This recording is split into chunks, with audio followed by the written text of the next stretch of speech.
As part of my series on the Battle of Vacation Rental Platforms, today's video, we're going to talk about Arrived. Not so much the platform in terms of like allowing people to invest in their properties, but actually they are raising on Wefunder right now and have opened it up for people to invest in their company. And so I thought it would be fun to evaluate their company as a potential investment. Um, so let's dive in. So first of all, oversubscribed, $33.7 million reserved by 1,400 investors. That's pretty interesting. That would be, I mean, that's like 164 divided by 1418. So that's the average investor here is committing $24,000. That's interesting. So we have a $100 million pre-money valuation. I'll say like right off the bat that feels a little rich right now, but let's see what their actual numbers look like.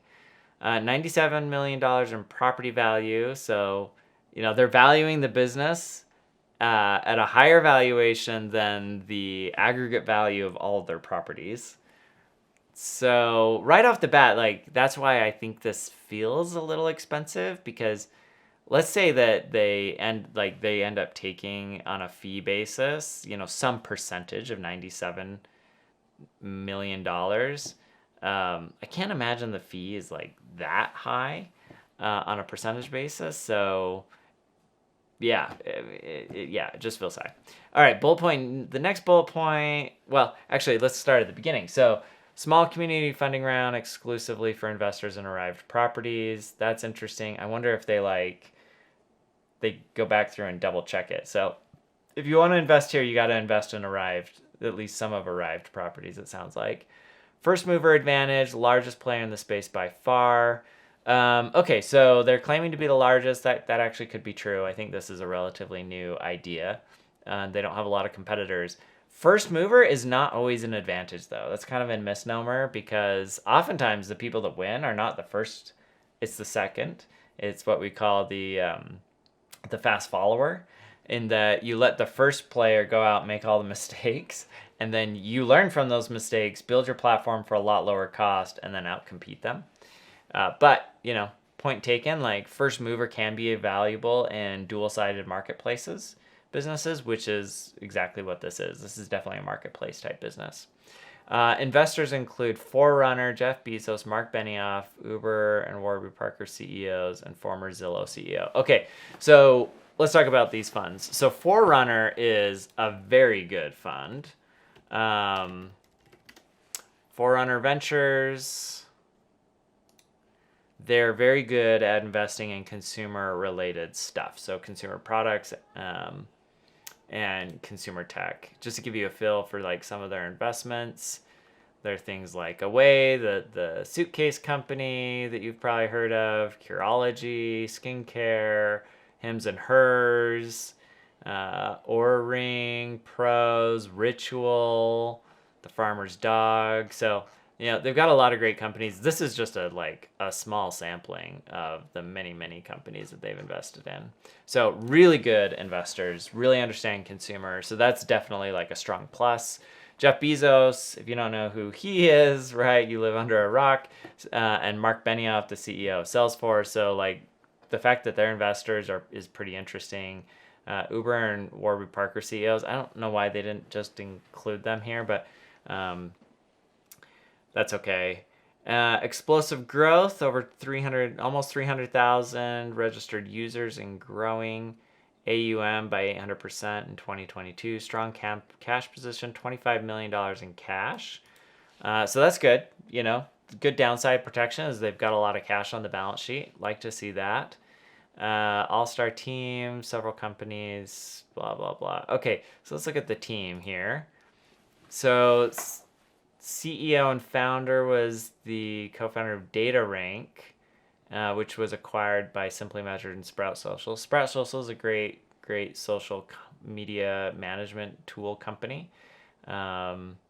So that's cool that he's like built something. He's been here. It's not his first rodeo, although data rank is not particularly relevant from an experience perspective, in my opinion, to what they're doing at Arrive. Now, he would argue, I would bet, that like, hey, data rank was all about like data analytics, and Arrived is all about data analytics picking good properties.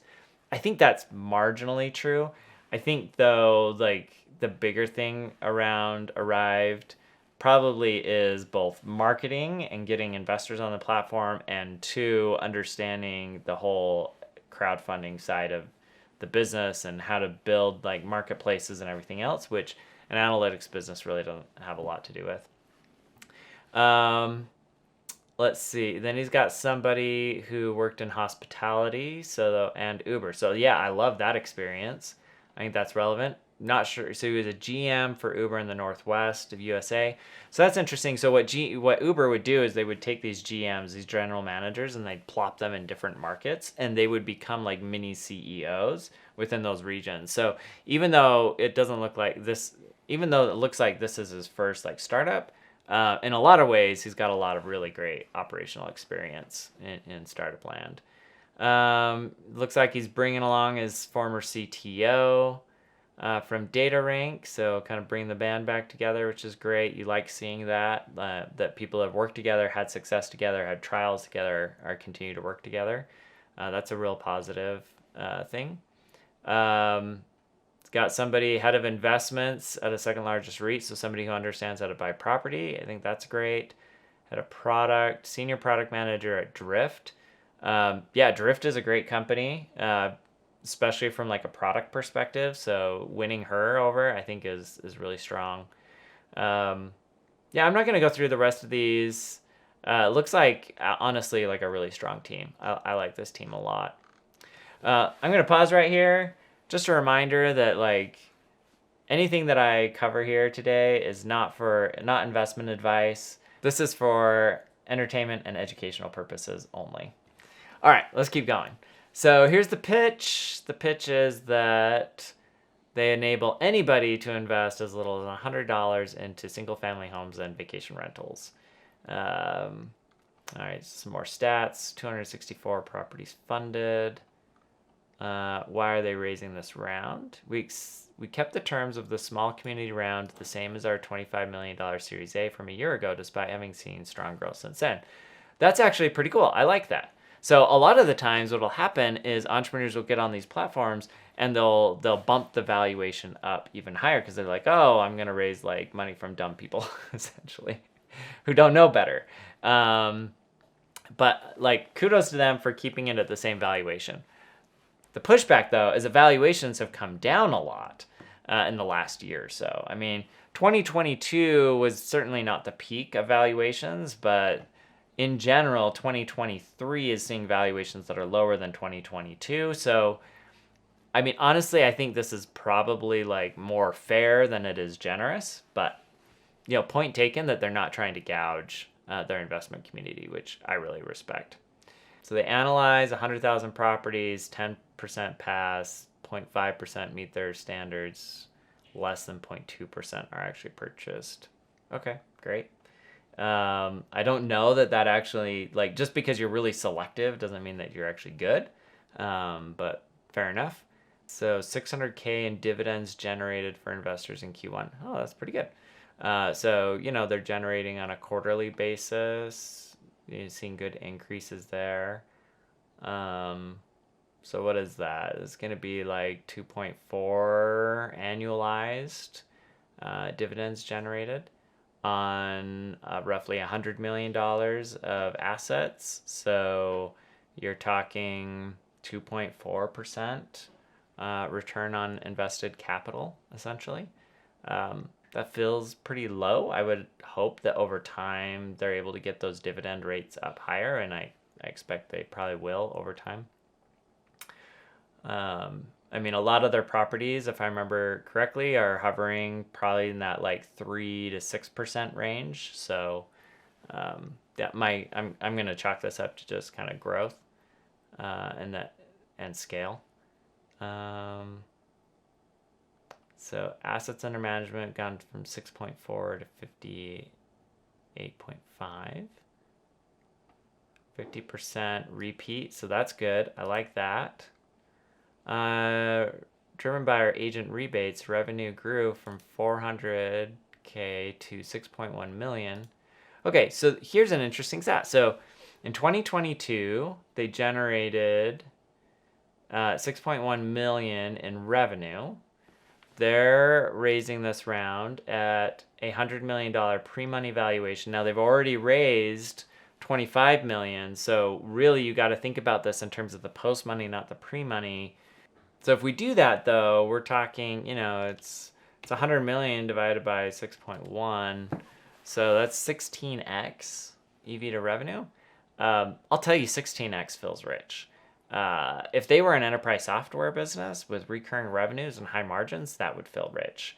I think maybe they would argue, yeah, but we went from sub 500K to 6 million in a year, which is outstanding growth. But let's see, and they're burning about 375K a month.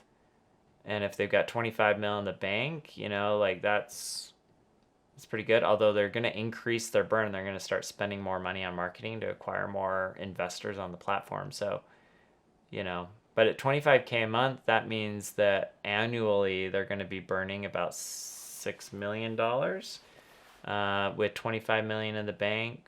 Yeah, that's a few years of runway, so that's strong. Business model, they make money on agent rebates. They make money on their sourcing fee, and they make money on their AUM. I think it's interesting here that they don't break out what that looks like on a typical property. Maybe they do further on. But based on my analysis, if you look at their page and you look at a typical property is paying it out about 60% of gross rental income to expenses.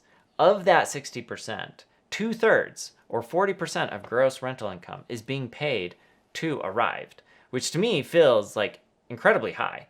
That's not entirely fair to them because it's not a full 40% going to them, because they also have property managers that they pay out 15% of that 40%. So they're really only getting about 25%, but still that 25% feels high. Their fee on $1 million property is 40%, and then they're also getting the agent rebates, which is basically the realtor fees. So that's another 3%. That's another 30 grand. So they're pulling out 70 grand when they buy the property. Then they're also getting somewhere in the range of another 50 grand, 60 grand per year of additional income. So yeah, I mean, it's expensive, frankly. I think it's expensive, but kudos to them.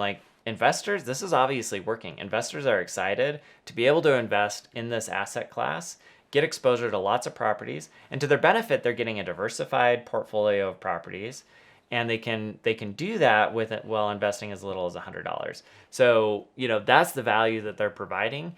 And look, their margins on this have to be really high, because they're not even doing the property management themselves. They're outsourcing that. So really, this is a game of can we pick the properties and can we attract investors to the platform?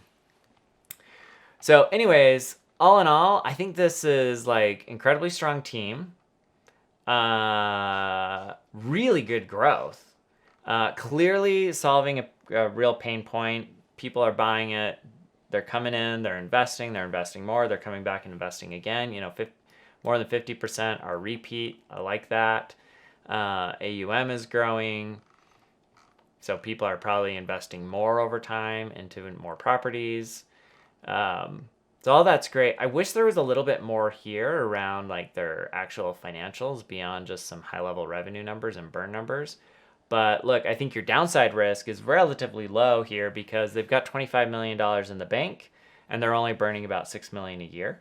So I think that's good. I think my biggest hangup here is that I just feel like it's really expensive. You're paying 16x in an environment where you should probably be paying closer to 5 or 6x. So, I mean, that's something to consider. That said, if you're all in on the Arrived platform as an investor on their platform and you just love what they do and the properties and everything, I think it makes a ton of sense to kind of hedge your bets, right? Because you can effectively invest in their properties. And even though you're paying what I think are pretty high fees for the privilege of investing through Arrived, by investing in the company, you can kind of hedge some of that and offset some of the fee that you're paying, because hopefully the company ultimately does well and you end up making money on that helps offset what you would have paid out to them in fees. Anyways, what do you think of Arrive? Do you think this is good investment, bad investment, good place to be investing or not? Anyways, hopefully this video was interesting and helpful as you're like thinking through how would you evaluate companies for potential investment. And be sure to check out the other videos in this series, The Battle for Vacation Rental Platforms. Thanks.